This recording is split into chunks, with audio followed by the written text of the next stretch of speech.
नमस्कार, आप देख रहे हैं राजस्थान ग्रामीण लाइव न्यूज चैनल। पंचायत समिति रानीवाड़ा की ग्राम सेवा सहकारी समिति लिमिटेड करवाड़ा के वर्तमान अध्यक्ष मिश्रा राम मेघवाल व ग्रामीणों से राजस्थान ग्रामीण लाइव न्यूज टीम ने खास मुलाकात कर बातचीत की। बातचीत में अध्यक्ष ने बताया कि कोऑपरेटिव सोसाइटी के अंतर्गत काश्तकारों को आ रही समस्याओं का समाधान कर किसानों की साख सीमा को बढ़ाया जाएगा, जिससे ज्यादा किसानों को फायदा मिले। तो आइए जानते हैं सोहन बागेला के साथ खास मुलाकात में अध्यक्ष मिश्रा राम मेघवाल के विचारों को। नमस्कार, आप देख रहे हो आरजीएल लाइव न्यूज। तो मैं आपके साथ संवाददाता सोहन बागेला। आलो राजस्थान के जो ग्राम सेवा सहकारी समिति संचालक मंडल के चुनाव चल रहे हैं, तो इसी कड़े के साथ हम पहुंचे जालोर जिले की पंचायत समिति रानीवाड़ा की, यहाँ की जो वर्तमान ग्राम सेवा सहकारी समिति है करवाड़ा। तो यहाँ पे अभी वर्तमान अध्यक्ष चुने गए श्रीमान मिश्रा राम जी मेघवाल। तो हम इनसे खास मुलाकात के अंदर वार्तालाप करते हैं कि इन्होंने किन मुद्दे और मसले को लेकर अपना चुनाव फाइट किया है और किसानों के प्रति अपने पूरे कार्यकाल के अंदर अपने क्या विचार रखते हैं। तो सर, सबसे पहले तुम्हारे चैनल में आपका स्वागत है सर। धन्यवाद सर। तो बाबू जी, मैं आपका पूरा परिचय जानना चाहता हूँ कि आपका पूरा परिचय बताइए थोड़ा सा। मेरा नाम मिश्रा राम है जी, और कास्ट से मेघवाल हूँ जी, और मेरा गांव करवाड़ा है जी। और पहले मैं टीचर था, रिटायर के बाद मुझे 7-8 साल हो गई है। और अब मैं चुनाव में लोगों की चुनाव हुए थे, उसमें मेंबर के बन करके फिर मुझे है आपको अध्यक्ष बनाया गया, मेंबर मुझे अध्यक्ष बनाया गया। Very good. तो बाबू जी, मैं आपका सबसे पहले आपका राजनीतिक परिचय जानना चाहता हूँ कि आपका ये जो राजनीतिक करियर है वो कहाँ से स्टार्ट हुआ और कब से, लॉन्ग टाइम से हो या फिर पहली बार है? मैं राज्य कर्मचारी 1976 से था टीचर, अभी शिक्षा विभाग में। फिर बाद में मैंने कुछ 60 साल के बाद रिटायर हो गया हूँ 2014 में, और अब मैं ये कैरियर में आ गया हूँ। Very good. तो बाबू जी, अब अपने बात करते हैं किसानों के प्रति। तो सबसे पहले आपने ये जो चुनाव फाइट किया है तो किसानों की हर समस्या का समाधान करवाने के लिए किया है। तो इसी कड़ी के साथ हम बात करते हैं सबसे पहले खाद बीज के प्रति। देखा जाए तो पिछले पूरे कार्यकाल के अंदर खाद बीज की बहुत सी समस्या आई थी। अगर किसी किसान को 20 कट्टे की जरूरत है तो उसे लाइन में लगने के बाद भी 1 या 2 कट्टे बड़ी मुश्किल से मिले थे। तो सर, खाद बीज के प्रति अपने क्या विचार रहते हैं आप अध्यक्ष पद पे रहते हुए? खाद बीज है, पहले तो हमारे को में नहीं मिला था, अब हम लाने की कोशिश करेंगे। हमारी समिति अब शुरू हो गई है जी, और लाने के बाद हम इस कोशिश करके फिर किसानों को वितरण करेंगे। Very good sir. तो अब बात करते हैं अपने ग्राम सेवा सहकारी समिति की। राजस्थान की कई चुनिंदा सोसाइटियां जो सक्षम है, तो उनके अंदर कृषि यंत्र दिए जाते हैं।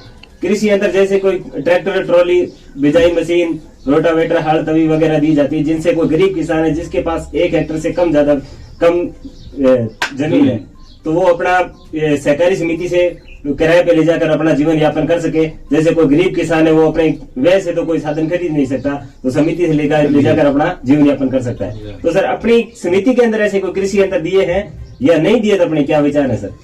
कृषि यंत्र अब तक अभी पहले मिले नहीं थे जी, अब है। हम इसकी कोशिश करेंगे लाने के लिए, और जिला लेवल पर हम उनसे अधिकारी से मिलेंगे और लाने की कोशिश करेंगे और उनको वितरण करेंगे जी।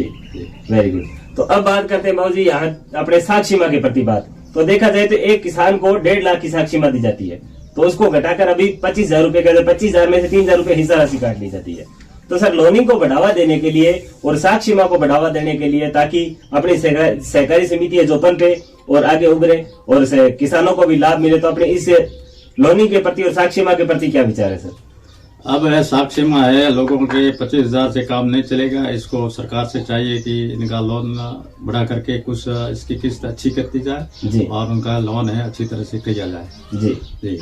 तो सर, अब बात करते हैं अपने सहकारी बीमों के प्रति। तो सर, अपनी जो सहकारी समिति के अंदर कितने किसान सहकारी बीमों के प्रति जुड़े हुए हैं, या फिर ऐसा कोई वंचित परिवार भी है जिन्हें सहकारी समिति के अंदर सहकारी बीमों का भी लाभ नहीं मिला हुआ अभी तक? अब पहले बीमा में खरीफ का बीमा है, रबी का बीमा सबको मिलता रहा है, और अब भी हमें फॉर्म भर करके इसकी कोशिश की जा रही है और सब लोगों को लाभ किसानों को मिलेगा जी। Thank you sir. तो बाबूजी, अब इसी कड़ी के साथ हम बात करते हैं यहाँ के जो रिटायर्ड मैनेजर हैं श्रीमान, तो हम इनसे वार्तालाप करते हैं। तो नमस्कार बाबूजी, धन्यवाद। आपका भी हमारे चैनल में स्वागत है। सर धन्यवाद। तो बाबू जी आपसे मैं ये पूछना चाहता हूँ कि आप किसानों के प्रति क्या विचार रखते हैं? आप भी पहले रिटायर्ड मैनेजर रह चुके हो समिति में। मेरा नाम फगलू राम है जी। मैं भूतपूर्व मैनेजर हूँ, कैडर से बना हुआ हूँ और बैंक से बना हुआ हूँ और कई सोसाइटी में हर प्रकार से काम किया है। परंतु मेरे को ये संदेश था, फिर मैं रिटायरमेंट हुआ तो लोगों के गांव वालों ने कहा कि ये रिटायरमेंट मैनेजर को किया जावे तो जिससे अपनी सोसाइटी और किसानों का उधार किया जावे और किसानों की बढ़ोतरी की जावे, हर प्रकार से लोन दिया जावे, हर प्रकार से देंगे। तब मैंने किसानों को ये कहा कि मैं हर प्रकार से एमटी लोन, दुधारू पशु, भेड़ बकरी और ठेले वाले, दुकान वाले और साग सब्जी वाले हर प्रकार का लोन वितरण कराऊंगा, जिससे मेरे को एक बार सोसाइटी के अंदर जिता करके भेजे। हर प्रकार से करूंगा, क्यों नहीं हाई लेवल से जाना पड़े, सहकारिता मंत्री को लिखना पड़े, रजिस्ट्रार को लिखना पड़े, क्यों नहीं सब प्रकार से हर प्रकार से चीज लाएंगे, खाद लाएंगे, बीज लाएंगे। परंतु खाद यहाँ कई 20 साल से बंद पड़ा है और न किसी भी प्रकार से कोई मैनेजर ने उसने सूचना दी, न किसी प्रकार से कहा।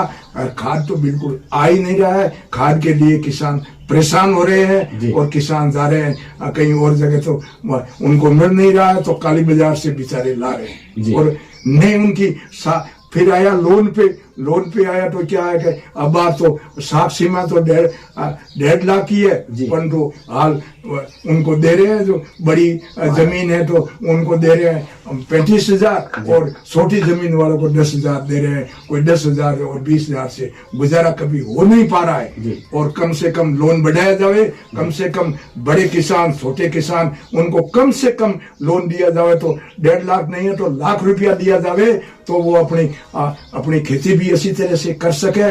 और वो दिनों दिन बढ़ा भी नहीं रहे, कुछ नहीं दे रहे और ये इस तरीके से और प्रस्ताव करके और उनकी क्यों के गांव में ऐसे ही आगे जो पढ़े लिखे आदमी नहीं थे, जानकार नहीं थे, उनको बोर्ड चुनाया तो उस बोर्ड के अंदर जो मैनेजर कुछ जानता ही नहीं है, उसके बारे में नहीं जानता है और उस तरीके से ऊपर की कोई चीज लाया नहीं और सोसाइटी को घाटे में डाल रखी है इस मैनेजर ने।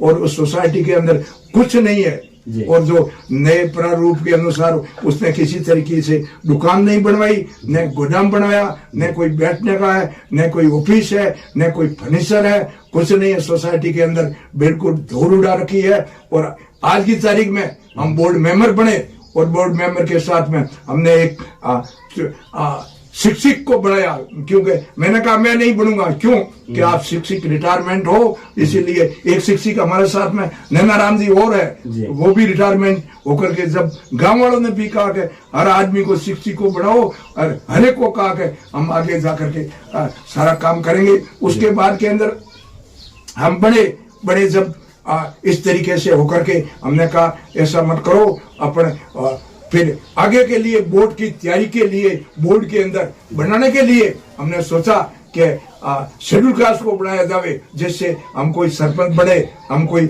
जिला परिषद बने तो उसके अंदर इनसे वोट तो इनसे चाहिए, इसीलिए इनको बनाया। दूसरों तो मेरे को खूब कहा कि फगलू राम जी को बनाओ, फिर मैंने जनता को कहा मैं आपके साथ रहूंगा, हर प्रकार से हर जगह से मैं आपसे करूंगा। इन्होंने निवेदन किया कि मेरे को मत बनाओ, अरे इनको बनाओ, पर मैंने कहा नहीं, आप मिश्रा राम को बढ़ाओ, जिससे मैं मिश्रा राम जी आपके साथ रहूंगा। आगे के लिए काम है, आपको आगे ले जाएं, आगे करें। देखो तो सही, आपको शेड्यूल कास्ट के लिए ये तो नहीं है, परंतु मेरे को वोट आगे के लिए तो दोगे कि हम आपके साथ रहेंगे। तो मैंने कहा कि मैं भाई जानकार नहीं, कहाँ जाऊं, कहाँ करूं, और मैं बुढ़ा आदमी, अरे मैं साथ रहूंगा, बुढ़ा तो मैं ही हूँ, रिटायरमेंट हो चुका हूँ, 70 साल का हूँ। परंतु आप किसी भी तरीके से राज से, तेज से, दूसरे से, पार्टीबाजी से, कोई भी एमएलए से, दूसरे से मैं सोसाइटी के अंदर था, पर राजनीतिक भी की थी। उस समय ये बात नहीं थी कि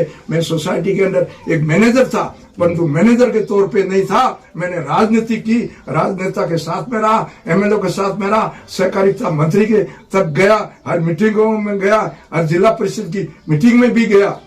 तो सर, समिति को पनपाने के लिए अपने केंद्र व राज्य सरकार के द्वारा अपने क्या मांग है? राज्य सरकार के द्वारा ये मांग है कि एक तो सरकार को इस तरीके से अपन को खाद बीज दी जावे लोन बढ़ाया जावे और हर प्रकार का लोन देवे जिससे सोसाइटी ऊपर उठ सके।